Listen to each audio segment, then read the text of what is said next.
আজকে আমাকে নির্ধারিত বিষয় দিয়েছে সূরাতুর রহমান। সূরা আর রহমান এটা কোরআন মাজিদের এক চমকপ্রদ সূরা, যে সূরার মধ্যে আল্লাহ তাআলা বারবার নিয়ামতের কথা স্মরণ করিয়ে দিয়ে বান্দাকে জিজ্ঞেস করেছেন, ফাবি আইয়ি আলাই রাব্বিকুমা তুকাযযিবান, তোমরা তোমাদের রবের কোন কোন আয়াতকে তোমরা অস্বীকার করবে। নবী করিম সাল্লাল্লাহু আলাইহি ওয়াসাল্লাম এই সূরাটি সাহাবায়ে কেরামের সামনে তেলাওয়াত করলেন। তেলাওয়াত করার পরে সাহাবায়ে কেরাম যখন শুনলেন, হুজুর বললেন, আমি এই সূরাটি আমি লাইলাতুল জিনদেরকে আমি শুনিয়েছিলাম সূরা আর রহমান তেলাওয়াত করে। জিনেরা শ্রোতা হিসেবে তোমাদের চেয়ে অনেক শ্রেষ্ঠ ছিল, কারণ যতবার আমি তেলাওয়াতের কোরআন শরীফের এই আয়াতের মধ্যে এসেছি, ফাবি আইয়ি আলাই রাব্বিকুমা তুকাযযিবান, তোমরা আল্লাহর নিয়ামতের কোন কোন নিয়ামতকে তোমরা অস্বীকার করো, ততবার জিনেরা একেবারে সমস্বরে সকলে বলে উঠেছে যে আল্লাহ, এমন কোন নিয়ামত নাই, এমন কোন নিয়ামত নাই তোমার যে নিয়ামতের সামান্য আমরা অস্বীকার করতে পারি, বরং সমস্ত প্রশংসা তোমার। চিল্লা করেন সুবহানাল্লাহ। যতবার আল্লাহ রাসূলের কথা বলেছেন ততবার জিনেরা এই সাক্ষ্য প্রদান করেছে। হাদিস শরীফের মধ্যে এসেছে, নবী করিম সাল্লাল্লাহু আলাইহি ওয়াসাল্লাম বলেছেন যে প্রতিটা জিনিসের মধ্যে একটি আকর্ষণীয় জায়গা থাকে। কোরআনে কারীমের চমকপ্রদ আকর্ষণের জায়গা হচ্ছে, এর দুলহান বলা যায়, আরুসা বলা হয় কোরআন মাজিদের সূরা আর রহমানকে। আর রহমান দিয়ে আল্লাহ পাক এই সূরার সূচনা করেছেন। আর রহমান আল্লামাল কোরআন, দয়াময় প্রচন্ড দয়ালু আল্লাহ রাব্বুল আলামিন, যিনি কোরআন শিক্ষা দিয়েছেন। একটুখানি খুব ঠান্ডা মাথায় চিন্তা করবেন, রহমান শব্দের অর্থ দয়ালু, রহিম শব্দের অর্থ দয়ালু। এই কমন কথাটা আমরা সকলেই জানি, যেহেতু সূরা ফাতিহা আলহামদুলিল্লাহ সকলের মুখস্থ আছে। সূরা ফাতিহা মুখস্থ জানি কে কে? হাত দেখি তো ভাই। সূরা ফাতিহা কার কার মুখস্থ আছে? মাশাআল্লাহ। আল্লাহ পাক যেন এর পরিপূর্ণ বারাকা আমাদেরকে দান করেন। রহমান এবং রহিম, আমরা যখন বাংলা তরজমা পড়ি আমরা কি বলি? আমরা বলি রহমান মানে পরম দয়ালু, রহিম অতীব দয়ালু, করুণাময়, ইত্যাদি ইত্যাদি তরজমা। বাংলা ভাষায় মনে হয় দুটোর অর্থ একই, আরবিতে এর একটি তাত্ত্বিক পার্থক্য আছে। রহমান এর যে দয়াটা, আল্লাহ পাকের যে করুণাটা, যে মায়াটা, ভালোবাসাটা, এটা একেবারে প্রশস্ত। নামাজি বেনামাজি, আস্তিক নাস্তিক সকলের জন্য আল্লাহ পাকের যে দয়াটা সমভাবে প্রযোজ্য হয়, সেই দয়াটা হচ্ছে রহমান। এর মানে হচ্ছে আল্লাহ দয়ালু, রহমান লিদ-দুনিয়া, দুনিয়ার জন্য আল্লাহ পাক রহমান রহমান। কিন্তু পরকালে আল্লাহ রহমান থাকবেন না, পরকালে আল্লাহ হবেন রহিম। আল্লাহ পাকের রহিম নামের গুণ আল্লাহ পাক সেদিন মানুষের সামনে তুলে ধরবেন, যার দরুন সেই দয়াটা বিশেষ শ্রেণীর মানুষ ছাড়া সকল ভাবে সমাহারে সবাই সেদিন আল্লাহর দয়া পাবে না। এই পৃথিবীতে আল্লাহ পাক তার রহমান, আল্লাহ পাক তার এই রহমান নামের ইজহার এভাবে করেছেন, ধনী গরিব, রাজা প্রজা, আলেম জালেম, শিক্ষিত অশিক্ষিত, নামাজি বেনামাজি, আস্তিক নাস্তিক, সকলকে আল্লাহ পাক দয়া করেন। কোন ব্যক্তি যদি আল্লাহকে গালমন্দ করে তার রিজিক বন্ধ হয়ে যায় না। যদি আল্লাহ পাককে অশ্লীল ভাষায় কথোপকথন করে তারপরেও তার জবান বন্ধ হয়ে যায় না। কেউ যদি আল্লাহর বিরুদ্ধে খাতা কলমে লেখে কিংবা বই ছাপায়া দেয়, তাতেও আল্লাহ রাব্বুল আলামিন তার হাতটাকে অবশ করে দেয় না। এই দয়াটা কার? যদি বলেন ভাই দয়াটা কার? উদাহরণস্বরূপ বলি, এদেশের আলেম ওলামাদেরকে যখন স্বৈরাচারীর আমলে জেলখানায় নেওয়া হচ্ছিল, হাতের মধ্যে হাত করা, পায়ের মধ্যে ডান্ডা বেরি পরাবে, এই দৃশ্যগুলো দেখে আমি নিজে 2018 সালে যখন মাহফিল মঞ্চ থেকে নামিয়ে হাত করা পরি, আমাকে যখন নেওয়া হয়েছিল আদালত প্রাঙ্গণে, তা আমাদের খুব ঘনিষ্ঠ জনের লোকেরা বলেছিল, আচ্ছা হুজুর, এরা যে আলেমদের সাথে এত বিয়াদবি করে, আল্লাহ কি ওদের হাতগুলা অবশ করে দিতে পারে না? লোকেরা বলতো, এরা যে আলেমদের পায়ে ডান্ডা বেরি পরায়, এত বড় নাফরমানি এরা করে, গুস্তাখি এরা করে, আল্লাহ কি এদের পা গুলাকে অবশ করে দিতে পারে না? এই কথার জবাব কি?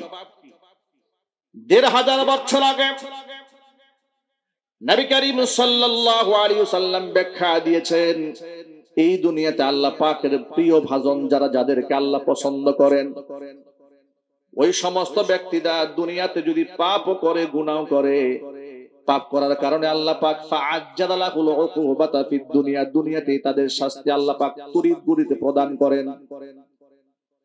কিন্তু যে সমস্ত ব্যক্তিদের আল্লাহ মহব্বত করেন না, ভালোবাসেন না, ফামসাকা আনহুল উকুবা, ওই সমস্ত ব্যক্তিদেরকে শাস্তি প্রদান করা থেকে আল্লাহ পাক নিজেকে গুটায় রাখেন, বিরত রাখেন, হাত্তা ইউয়াফিয়াহু বিহি ইয়াউমাল কিয়ামা, যাতে করে কিয়ামতের দিন তাকে পরিপূর্ণ শাস্তি প্রদান করা যায়। কারণ এই পৃথিবীতে একজন বান্দা যখন আল্লাহর জন্য ভালো কাজ করে, ভালো কাজটা এত বেশি পরিমাণ করে, বান্দার নিয়ামত যদি প্রাপ্তিটা দুনিয়াতেই দিয়ে দেওয়া হয় তাহলে বান্দা ঠকে যাবে। এই জন্য আল্লাহ তাআলা বান্দাদেরকে দুনিয়াতে সামান্যতম নিয়ামত দান করেন, বড় নিয়ামত আল্লাহর কাছে ওয়াল্লাহু ইনদাহু হুসনুল মাআব, উত্তম বাসস্থান আর উত্তম নিয়ামত, চিরস্থায়ী নিয়ামত আল্লাহ পাক নিজের কাছে বান্দার জন্য সংরক্ষণ করে রেখে দেন। ঈমানদার ব্যক্তিরা দুনিয়াতে কষ্ট পান, কিন্তু বেঈমান যারা, তারা অনেক ক্ষেত্রে নিয়ামত প্রাপ্ত হয়। দেখে মনে হয় যে কত সুন্দর লাইফ লিড করছে, জীবন যাপন করছে। একজন আলেমদের সাথে, এই আলেম ওলামাদের সাথে এই রাষ্ট্রে কি নিদারুণ আচরণ করা হয়েছে, কত নিকৃষ্টতম আচরণ করা হয়েছে, কিন্তু জালেমদের সাথে কি সেই আচরণ করা হয়? একটু জোর আওয়াজে বলেন না ভাই, জালেমদের সাথে কি সেই আচরণ করা হয়? সেদিন দেখলাম জুলাই আগস্টের গণহত্যাকারীদেরকে আদালতে তোলা হচ্ছে, হাতের মধ্যে হ্যান্ডকাপ পর্যন্ত নাই, পায়ের মধ্যে ডান্ডা বেরি নাই। যদি গণহত্যাকারীদের হাতে হ্যান্ডকাপ না থাকে তাহলে হাত পরাবেন কার হাতে? একটু আওয়াজ দিয়ে বলেন না ভাই, নাকি আপনাদের মধ্যে এখনো শঙ্কা আছে? একটু জোর আওয়াজে বলতে হবে। হ্যান্ডকাপ যদি গণহত্যাকারীদের পরানো না হয়, খুনিদের হাতে যদি পরানো না হয়, তাহলে এই হাত করার দরকারটা কি? তাহলে এই হাত করা আইন করে বাংলাদেশে নিষিদ্ধ করে দেওয়া উচিত। কথা জোরে বলতে হবে, ঠিক কিনা জোরে বলেন। আমার প্রিয় ভাইরা, আল্লাহ পাক হচ্ছেন রহমান, এতটা দয়া আল্লাহ পাকের আছে। এই দুনিয়াতে আল্লাহ পাক সকলকেই দয়া করেন, আস্তিককেও আল্লাহ বঞ্চিত করেন না, নাস্তিককেও আল্লাহ মাহরুম করেন না। নামাজি বেনামাজি সকলের জন্য আল্লাহ পাক রহমান। কিন্তু কিয়ামতের ময়দানে আল্লাহর দয়া সকলের জন্য ব্যাপক হারে বিস্তৃত থাকবে না। বিশেষ বিশেষ মানুষগুলোকে আল্লাহ পাক সেদিন দয়া করবেন, যার দরুন বেঈমান যারা, কাফির যারা, মুশরিক যারা, তারা সেদিন জাহান্নামী হবে। যদি হাসরের ময়দানে আল্লাহ পাক রহমান নামে সিফাতের বহিঃপ্রকাশ ঘটান, তাহলে কোন ব্যক্তিকে আল্লাহ জাহান্নামে দিবেন না। সেদিন হবে আল্লাহ পাক রহিম, বিশেষ বিশেষ বান্দাদের জন্য আল্লাহর দয়া সেদিন বরাদ্দ হয়ে যাবে। চিৎকার দেখুন সুবহানাল্লাহ। আল্লাহ পাকের দয়া কিয়ামতে তারা পাবে। কোরআন মাজিদের সূরা আর রহমানের শুরুতে আল্লাহ বলছেন, আর রহমান আল্লামাল কোরআন, আমি হচ্ছি সেই প্রশস্ত দয়ার মালিক, যে মালিক বান্দাদেরকে আমি কোরআন শিক্ষা দিয়েছি। কোরআন শিক্ষা দিয়ে আল্লাহ তার বান্দাদের উপরে সবচেয়ে বড় দয়াটা করেছেন। আল্লাহু আকবার বলেন। মুফাসসিরিনে কেরামরা লিখেছেন যে আল্লামাল কোরআন, আল্লাহ কোরআন শিখিয়েছেন, এই কথা বলার আগে আল্লাহর সিফাতি 99টা নামের মধ্যে আল্লাহ পাক আর রহমান এটা উল্লেখ করেছেন। আল্লাহ চাইলে বলতে পারতেন আল কাহ্হারু আল্লামাল কোরআন, আল জাব্বারু আল্লামাল কোরআন, কিংবা আর রহিমু আল্লামাল কোরআন, আল আজিজু আল্লামাল কোরআন, আল হাকিমু আল্লামাল কোরআন। এমনকি আল্লাহ পাকের শিক্ষক হিসেবে আল্লাহ যে মানুষকে শিখিয়েছেন, সেই হিসেবে এই ইলমের সাথে সামঞ্জস্য রেখে আল আলিমু আল্লামাল কোরআন বলতে পারতেন। কিন্তু আল্লাহ পাক আল আলিম, আর রহিম, আল আজিজ এগুলো বলেন। আল্লাহ বলেন আর রহমান ও আল্লামাল কোরআন, মানে রহমান আমি আল্লাহ পাক যে প্রশস্ত দয়ার অধিকারী, আমার প্রশস্ত দয়ার মধ্যে সবচেয়ে গুরুত্বপূর্ণ দয়া হচ্ছে, বড় দয়া হচ্ছে মানুষকে আমি কোরআন শিখিয়েছি। কোরআন শেখানোর কারণে কি হয়েছে? অন্ধকারে ডুবে থাকা মানুষগুলো আলোর পথ পেয়েছি। ২,০০০ বছর আগে আল্লাহ নবী বলেছেন, খায়রুল কুরুনি করনি সুম্মাল্লাযীনা ইয়ালুনাহুম সুম্মাল্লাযীনা ইয়ালুনাহুম। পৃথিবীর মধ্যে সর্বশ্রেষ্ঠ যুগ হচ্ছে আমি মুহাম্মদ সাল্লাল্লাহু আলাইহি সাল্লামের যুগ। এমন যুগ কোরআন দিয়ে আল্লাহ নবী তৈরি করতে সক্ষম হয়েছিলেন। মানুষদেরকে তখন পাহারা দেওয়ার জন্য পুলিশের প্রয়োজন হয়নি, বরং প্রত্যেকটা মানুষ আপন আপন জায়গায় নিজেই নিজের পাহারাদার বনে গিয়েছিল। জোরে বলেন সুবহানাল্লাহ। শয়তানের ওয়াসওয়াসায় পড়ে যদি কেউ গুনাহ করেও ফেলেছে, দৌড়ে এসে নবী করিম সাল্লাল্লাহু আলাইহি ওয়াসাল্লামের সামনে স্বীকৃতি প্রদান করে ক্ষমা প্রার্থনা করেছে। উল্লেখযোগ্য হারে বলা যায়, মাইজ ইবনে মালিক আল আসলামি আল আনসারী রাদিয়াল্লাহু তাআলা আনহু নবীজির কাছে আসলেন, এসে বললেন, তাহহিরনি ইয়া রাসূলুল্লাহ, হে আল্লাহর রাসূল আপনি আমাকে পাক বানান, আমি গুনাহ করে নিজেকে নাপাক বানিয়ে ফেলেছি। আল্লাহর নবী বললেন, ওয়াইহাক ওয়াস্তাগফিরিল্লাহ ওয়া তুব ইলাইহি। বললেন, ধমক দিয়ে সহায় দিলেন, বেটা যা, আল্লাহর কাছে তওবা করো, আল্লাহর কাছে তওবা করো, মাগফিরাত প্রার্থনা করো। লোকটা চলে গেল।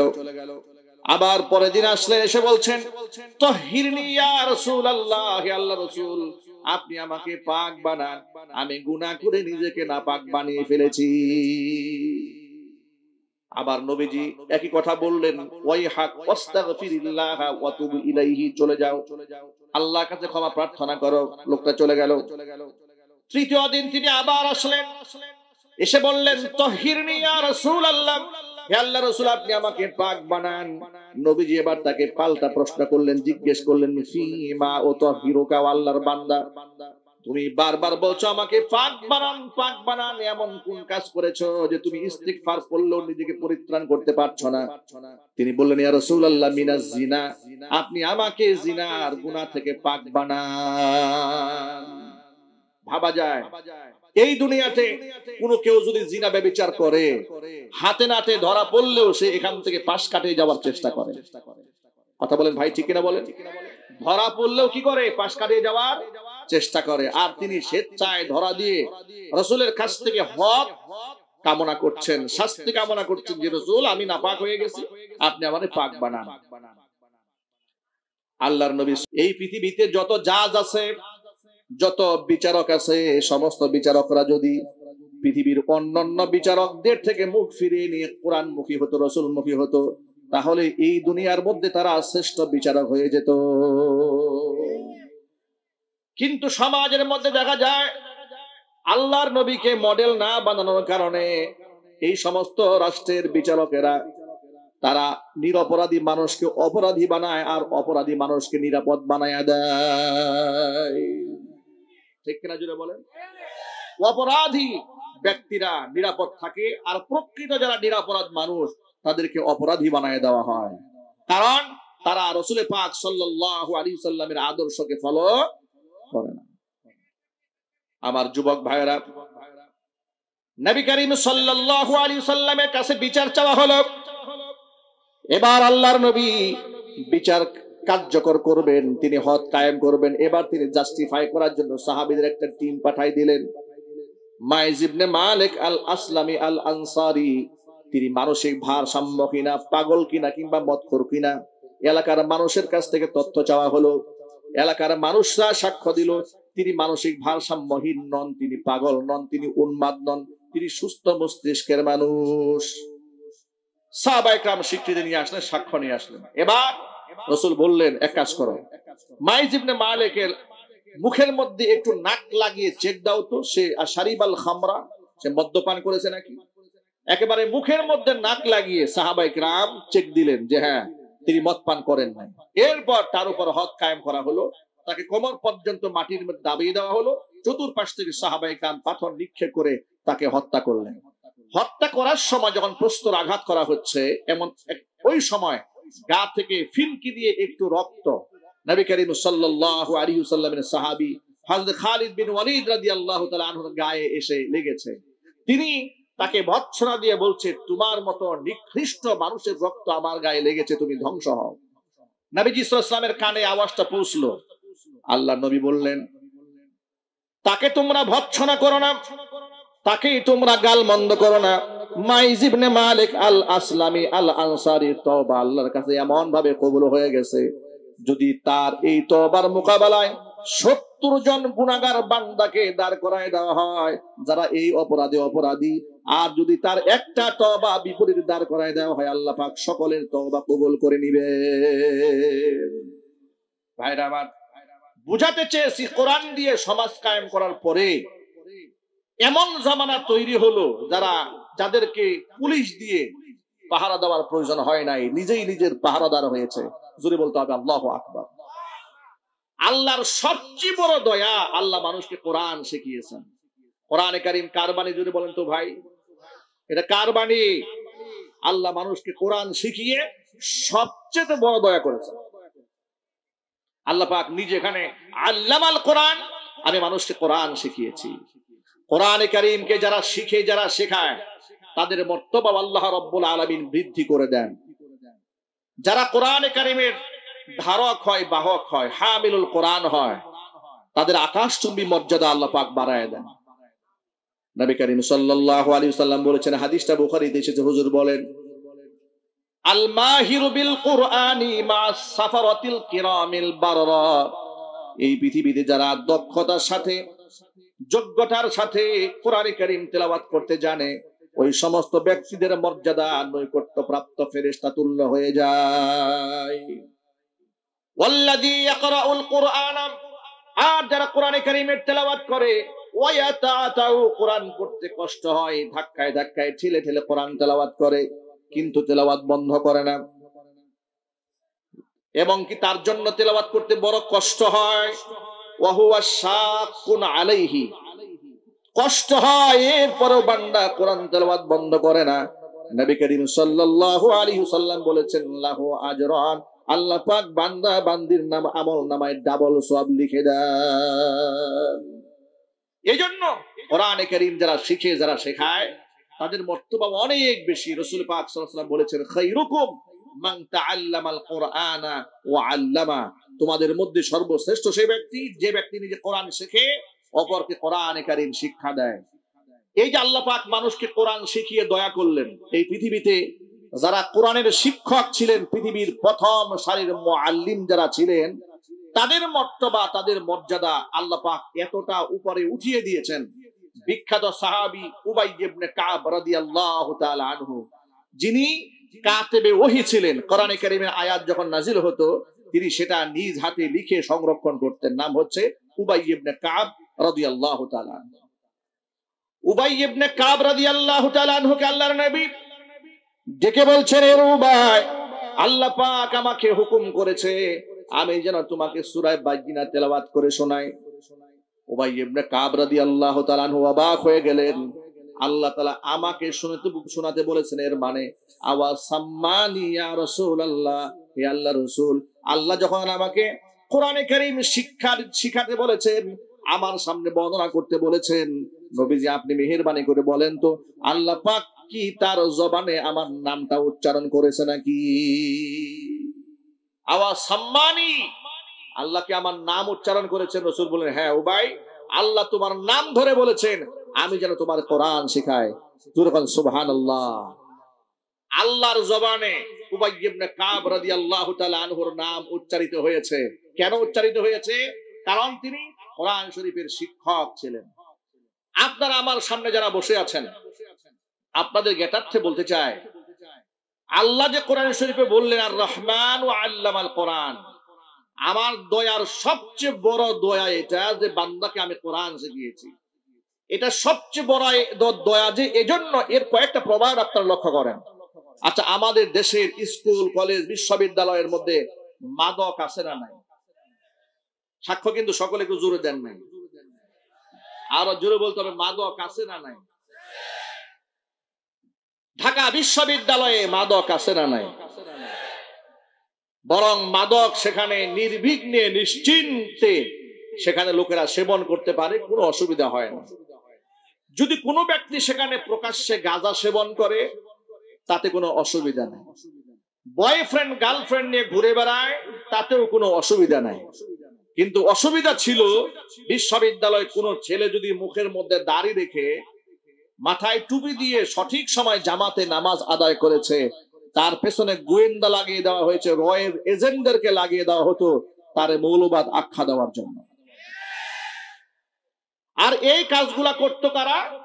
এই কাজগুলো জাতির সামনে খুব বৃহৎ পরিসরে পরিকল্পিতভাবে শখ এঁকে জাতির সামনে উপস্থাপন করত প্রথম আলো এবং ডেইলি স্টার নামক জঘন্য বাংলাদেশ বিরোধী দুটি পত্রিকা। আমি আপনাদেরকে বলবো, এই প্রথম আলো এবং ডেইলি স্টার, এরা ডেইলি স্টার নয়, এরা হচ্ছে দিল্লি স্টার। প্রথম আলো নয়, এগুলো হচ্ছে প্রথম অন্ধকার। আমরা অন্তর্বর্তীকালীন সরকারকে ইদানিং দেখতে পাচ্ছি, তারা হঠাৎ করে প্রথম আলো ডেইলি স্টারের প্রতি খুব নমনীয়। আমার বুঝে আসে না, যারা স্বৈরাচারীকে তৈরি করলো, স্বৈরাচার তো পালালো, কিন্তু এখনো পর্যন্ত প্রথম আলো টিকে আছে কিসের জুড়ে? যদি বলেন খুঁটির জুড়ে টিকে আছে, তাহলে কথায় আছে ছাগল নাচে খুঁটির জুড়ে।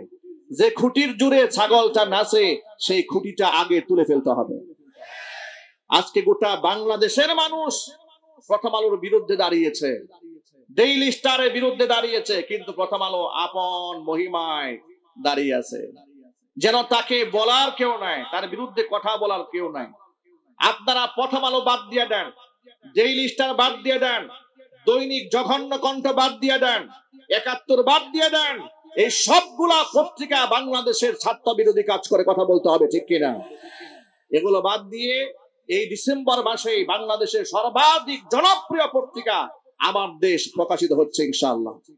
বাংলাদেশের সিংহ পুরুষ মাহমুদুর রহমান, আল্লাহ পাক যেন তার নেক হায়াত দারাজ করেন, জোরে কোন আল্লাহুম্মা আমিন। আপনাদের কাছে তিনি একজন সাংবাদিক কিংবা সাহিত্যিক এতটুকুন পরিচয় থাকতে পারে, আমার কাছে তার পরিচয়টা ভিন্ন। 2013 সালে শাপলা চত্বর তৈরি হয়েছিল। 2013 সালে গোটা বাংলাদেশের মানুষ একজন আলেমের নেতৃত্বে এক হয়েছিল। গোটা জাতিকে ঐক্যবদ্ধ করার পেছনে সবচেয়ে বড় ভূমিকা যে পত্রিকাটি পালন করেছিল, সেই পত্রিকার নাম হচ্ছে আমার দেশ পত্রিকা। আজকে সেই আমার দেশ পত্রিকা এই ডিসেম্বর মাসে আবার নতুন করে বাংলাদেশে সাপ্লাই হতে যাচ্ছে। আমার দেশ পত্রিকার সাথে দেশের মুসলমানেরা ছিল, দেশপ্রেমিকরা ছিল, ভারতের আগ্রাসন বিরোধী এই পত্রিকার পক্ষে গোটা জাতিকে থাকতে হবে। আপনারা কি প্রস্তুত আছেন ইনশাআল্লাহ? কারা কারা আছেন হাত দেখতে চায়। আমার দেশ পত্রিকাকে গ্রহণ করবেন, ডেইলি স্টার এবং প্রথম আলোকে নিষিদ্ধ করে দেবেন, বলেন না ইনশাআল্লাহ? হকারদেরকে বলে দেবেন তারা যেন আমার দেশ পত্রিকা বিতরণ করে, প্রথম আলো, ডেইলি স্টার এই ধরনের পত্রিকাগুলো এলাকার মধ্যে যেন না নিয়ে আসে। তাদেরকে বলবেন, আপনারা সাপোর্ট দিবেন তো ইনশাআল্লাহ? বলেন না ইনশাআল্লাহ? কেন দিবেন শোনেন। কোরআনে কারিমের ধারক এবং বাহকদেরকে যে সমস্ত পত্রিকাগুলা জঙ্গি হিসেবে মানুষের সামনে উপস্থাপন করে, পিনাকি ভট্টাচার্যের যে রেকর্ড প্রথম আলোর ব্যাপারে আপনারা যারা সচেতন মহল তারা ইতোমধ্যে দেখেছেন, তারা লিখেছে সেখানে জঙ্গি হওয়ার আলামত গুলা কি কি। যদি একটা ছেলে নামাজ পড়ে ঠিক মতো, ইউনিভার্সিটিতে সঠিক সময় যায়, খুব ভালো রেজাল্ট করে, বাপমার পকেট থেকে টাকা টাকা চুরি না করে, গান বাজনা না শোনে, তাহলে এটা হচ্ছে জঙ্গি হওয়ার প্রথম আলামত। জোরে কন্যা নাউজুবিল্লাহ। পত্রিকার পাতায় জঙ্গি হওয়ার প্রথম আলামত হিসেবে যে এটা লিখেছে সে ইসলামের পরম বন্ধু। আপনারা যেভাবে আওয়াজ দেন মনে হচ্ছে খুব আতঙ্কে আছেন। যারা পত্রিকার ভাষায় এমন কথা লেখে যে নামাজ পড়লে সে হচ্ছে জঙ্গি, তারা কি মুসলমানদের বন্ধু? তারা কি মুসলমানদের শত্রু? এই শত্রুদের সাথে আমাদের কোনো আপোষ নেই, ঠিক কিনা জন্য বলেন? মনে রাখবেন, আল হুব্বু ফিল্লাহ ওয়াল বুগযু ফিল্লাহ। কাউকে যদি আমরা ভালোবাসি আল্লাহর জন্যই ভালোবাসবো, কাউকে যদি আমরা ঘৃণা ভরে প্রত্যাখ্যান করি সেটা আল্লাহর জন্য আমরা ঘৃণা ভরে প্রত্যাখ্যান করব। আমরা কারো দালালি করি না, আমরা কোরআন এবং সুন্নাহর দালালি করি, ঠিক কিনা বলেন? কোরআন সুন্নাহর পক্ষে যারা কথা বলবে, যাদের অন্তরে দেশপ্রেম আছে, স্বাধীনতা সার্বভৌমত্বের পক্ষে যারা কথা বলবে, যারা লড়বে, আমরা তাদের পক্ষে লড়ে যাবে ইনশাআল্লাহ। একটু ভালো করে ঠান্ডা মাথায় শোনেন। মুফতি হারুন ইজহার হাফিজাহুল্লাহ, তার বক্তব্য আপনার সাংবাদিকদের স্টেটমেন্টে আপনারা দেখেছেন। সাংবাদিকদের সামনে তিনি যে সাক্ষাৎকার দিয়েছিলেন, তার ইন্টারভিউটা আপনারা ইতিমধ্যে অনেকে শুনেছেন, যে আলেমদেরকে এই প্রথম আলোর সাথে সংশ্লিষ্ট সাংবাদিকরা কিভাবে নির্যাতন করেছে, রিমান্ডে নিয়ে টর্চার করেছে, কত কষ্ট তাদেরকে দিয়েছে, এবং আলেম ওলামাদের ব্যাপারে কত জঘন্য ভাষায় তারা হেডলাইন করেছে। ঢাকা বিশ্ববিদ্যালয়ের যে সমস্ত ছেলেরা প্রকাশ্যে গাঁজা সেবন করে, তাদের কিনে এই সমস্ত পত্রিকা কিংবা এই সমস্ত সাংবাদিক কিংবা বুদ্ধিজীবীদের কোনো এক্সকিউজ ছিল না, কোনো মন্তব্য ছিল না। কিন্তু যখনই এদেশের ধর্মপ্রাণ মুসলমানেরা সেখানে দাড়ি পড়েছে, নামাজ পড়েছে, টুপি পড়েছে, তাদেরকে জঙ্গি, মৌলবাদ, উগ্রবাদ কিংবা আন্ডারওয়ার্ল্ডের সদস্য হিসেবে পরিচিত করার জন্য এই সমস্ত পত্রিকাগুলো ভূমিকা পালন করেছে। কথা বলেন, ঠিক কিনা বলেন? অথচ আপনাদের সকলকে বলবো, প্রিয় ভাইরা, আমার কাছে আপনার কাছে সবার আগে প্রথম পরিচয় হচ্ছে আমি একজন সাচ্চা মুসলমান। আল্লাহ যে বিধান কোরআনে দিয়েছেন, যে বিধান আল্লাহ রসুল দিয়েছেন, সেটা হাসি মুখে মানতে চায়, সেটা সমাজে বাস্তবায়ন করতে চায়। যদি এটা মানতে গিয়ে, বাস্তবায়ন করতে গিয়ে যদি প্রতিবন্ধকতার শিকার হই, প্রতিবন্ধকতা যারা সৃষ্টি করে তাদের বিরুদ্ধে আমরা লড়তে চাই। ইনশাআল্লাহ বলেন। আল্লাহ পাক যেন গোটা জাতিকে ঐক্যবদ্ধ বানায় দেন, জোরে করে আমিন। যে কথা বলতে চাচ্ছি সেটা হলো, আল্লাহ বলেন আর রহমান ওয়া আল্লামাল কোরআন, দয়াময় আমি আল্লাহ, আমার সবচেয়ে বড় দয়া বান্দাকে আমি কোরআন শিখিয়েছি। কোরআন শেখাবার কারণে কি হয়েছে একটু লক্ষ্য করেন। রাত যখন 2টা বাজে, রাত যখন 3টা বাজে, আপনারা বিশ্ববিদ্যালয়ের ক্যাম্পাস গুলো একটু ঘুরে দেখবেন। 2:30 বাজে, 2টা বাজে, দেখবেন ইয়াং এবং তরুণ তরুণীরা ফেসবুক, হোয়াটসঅ্যাপ, ভাইবারে অন্যায় প্রেম আদান প্রদান করে, হারাম রিলেশনের সাথে জড়িত হয়ে যায়। কিন্তু একই বয়সের অসংখ্য ছাত্র ছাত্রী মাদ্রাসায় পড়ে, কসম আল্লাহর, বিশেষ করে যতগুলা কওমি মাদ্রাসা আছে, আবাসিক মাদ্রাসা, হাজার হাজার ছাত্র ছাত্রী সেখানে পড়াশোনা করে। একটু মাদ্রাসার মধ্যে রাত 3টা বাজে নজর দিবেন, 2:30 বাজে নজর দিবেন। আমার কথা আপনি শুধু শুধু কেন বিশ্বাস করবেন?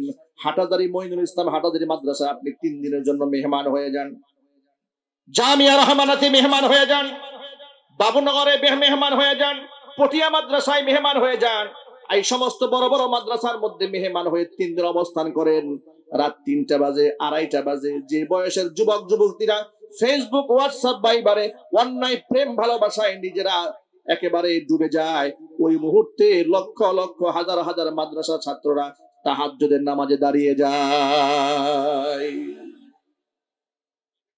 কোন প্রেসক্রিপশন দিয়া মাদক বন্ধ করা যাবে না কোরআন ছাড়া। আমি আমার ভাষায় এই জন্য বলি, বুদ্ধিজীবীদের পরামর্শ নিয়ে রাষ্ট্র না চালিয়ে পরামর্শ নিতে হবে দেশ বরেণ্য আলেমদের কাছ থেকে।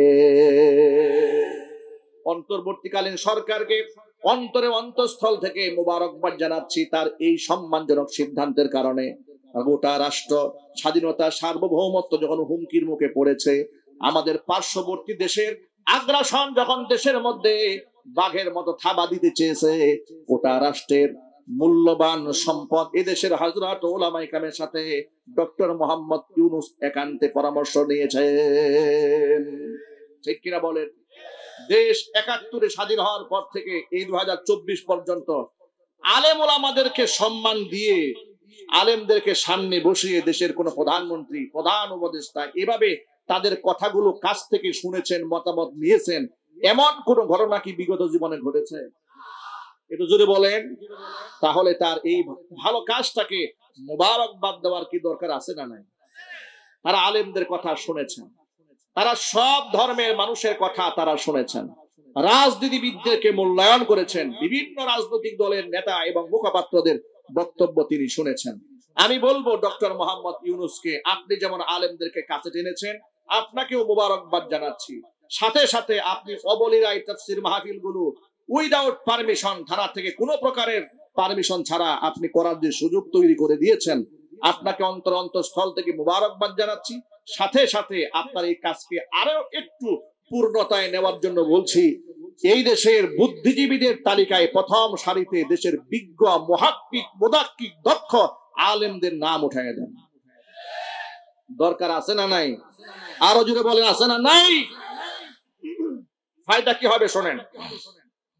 দেশের বড় বড় মাদ্রাসাগুলো হাজার হাজার, 2000, 5000, 10,000 ছাত্র যেখানে আবাসিক থাকে, ওই সমস্ত মাদ্রাসার ভেতরে আপনি যদি একেবারে চিরুনি অভিযানও চালান, মাদ্রাসার কোনো ছাত্র, কোনো শিক্ষক একজনকেও মাদকের সাথে জড়িত পাবেন? আওয়াজ আমি সকলের কাছ থেকে শুনতে চাই। যদি মিথ্যা হয় আপনি দাঁড়িয়ে বলবেন, তাহলে আমি আপনার সাথে ইনশাআল্লাহ এই ব্যাপারে যৌক্তিকভাবে আপনি দাবির মোকাবেলা করতে পারেন।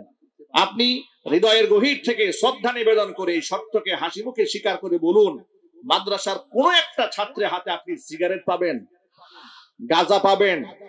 যেখানে সিগারেট তো আপনার গাঁজা, আফিম, হেরোইন তো দূরের কথা, সামান্য সিগারেট পর্যন্ত যারা স্পর্শ করে না। আমার প্রশ্ন হচ্ছে, গোটা সমাজ ব্যবস্থার মধ্যে এত মাদক, এত সন্ত্রাসী, এত গুন্ডা, এমন নোংরা সমাজের ভেতরে থেকেও একটি প্রতিষ্ঠানের মধ্যে তার প্রধান প্রিন্সিপাল মুহতামিম সাহেব এতগুলো ছাত্রকে মাদক মুক্ত রাখলেন কি করে? এটা হলো প্রশ্ন, ঠিক কিনা বলেন? আমাদের দেশে মাদকের ব্যাপারে একটা আইন আছে।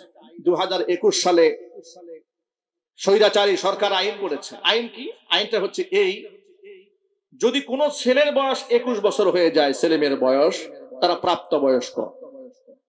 এই প্রাপ্তবয়স্ক ছেলে মেয়ে যদি সরকারের কাছে মদ পান করার পারমিশন চান, তাহলে সরকার বিবেচনা করে তাকে মদ পান করার লাইসেন্স দিতে পারেন। আর কোন মহল্লায় যদি লাইসেন্স প্রাপ্ত 100 মদখোর থাকে, তাহলে তারা যদি ট্রেড লাইসেন্স চান, যে আমরা এলাকায় একটা মদের বার খুলতে চাই কিংবা দোকান দিতে চাই, তাহলে তিনি মদের দোকানও দিতে পারবেন। কেন? দেখেন, একটু লক্ষ্য করেন। এই সেনাবাহিনী যখন কিছুদিন আগে যৌথ অভিযান পরিচালনা করছিল, ঢাকা শহরের একটা প্রাইভেট কার আটকাবার পরে দেখে প্রাইভেট কারের মধ্যে অনেক মদের বোতল আছে, একটা মহিলা মদ্যপান করছে। সেনাবাহিনীর অফিসার যখন তাকে ধমক দিয়েছে, আপনি মাদক নিয়ে যাচ্ছেন কোথায়, মহিলা সাংবাদিকদের সামনে কি বলেছিল? বলেছিল, আমার তো লাইসেন্স আছে। খুব ভালো করে শোনেন, ওই যে আপনাদেরকে বললাম 21 বছর বয়সে লাইসেন্স দেওয়া যায়। সে সেনাবাহিনী অফিসারকে জোর গলায় বলছে, আপনারা আমাকে হ্যারাসমেন্ট করছেন কেন? আমি মদ খাচ্ছি, আমার পকেটের টাকায় খাচ্ছি, আমার হাতে লাইসেন্স আছে। চিন্তা করেছেন? চুরি তো চুরি, সিনা চুরি। মদ আল্লাহ করলেন হারাম, বান্দা লাইসেন্স দেয় কি করে?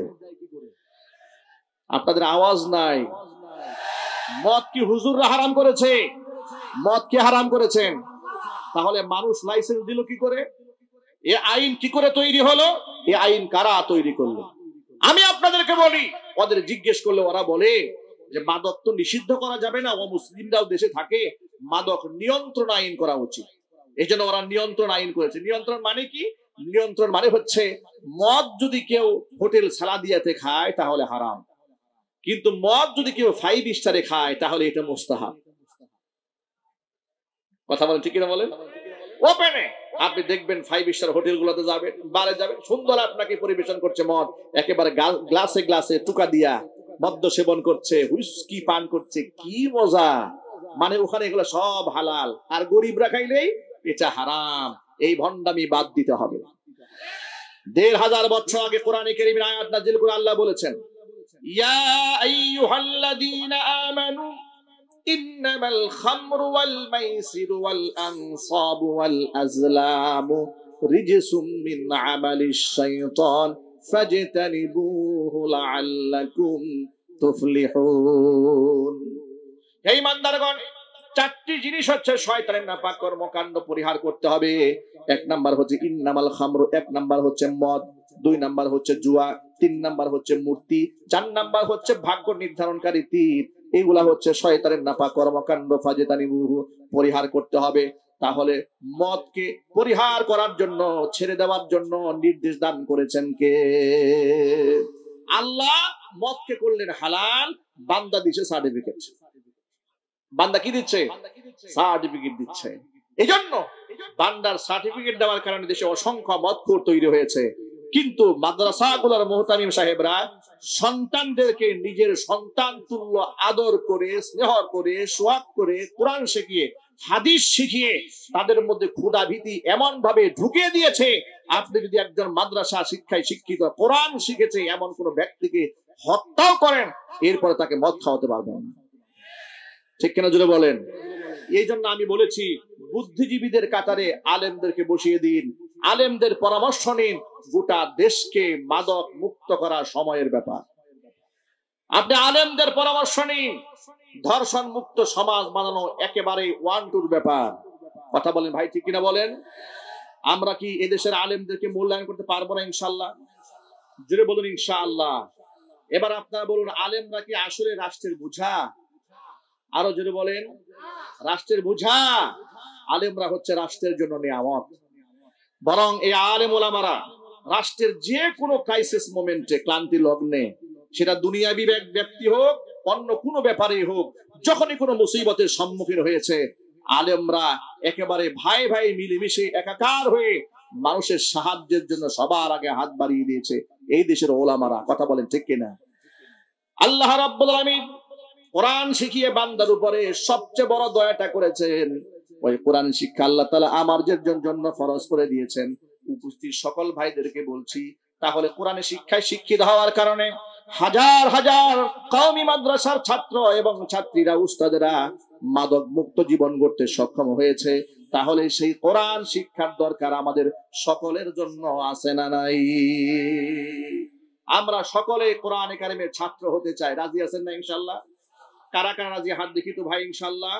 আমরা নিজেরাও কোরআন পড়ব, সন্তানদেরকেও আমরা কোরআন পড়াবো। আমরা বলি ইনশাআল্লাহ। কোরআন নিয়ে বাঁচতে চাই, কোরআন নিয়ে মরতে চাই, কোরআন বক্ষে ধারণ করে কোরআনের ভালোবাসা নিয়ে হাসরের ময়দানে দাঁড়াতে চাই। আল্লাহ পাক যেন আমাদেরকে কবুল করেন, জোরে কোন আমিন। আল্লাহর পথে চলা, আল্লাহর কথা বলা আল্লাহ তাআলা আমাদের সকলের জন্য সহজ বানায় দেন। যারা আল্লাহর পথে চলে, আল্লাহর কথা বলে, আল্লাহকে ভালোবেসে সপেছে জীবন, তাদের কিসের ভয়, কে করে পরাজয়, শহীদি তামান্নাতে নাচে তার মন।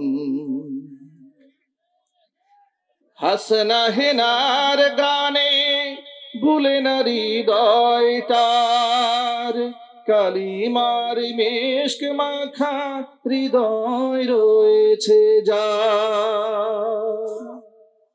হাসনা হেনার গানে ভুলে না হৃদয় তার, কালিমার মিশক মাখা হৃদয় রয়েছে যার।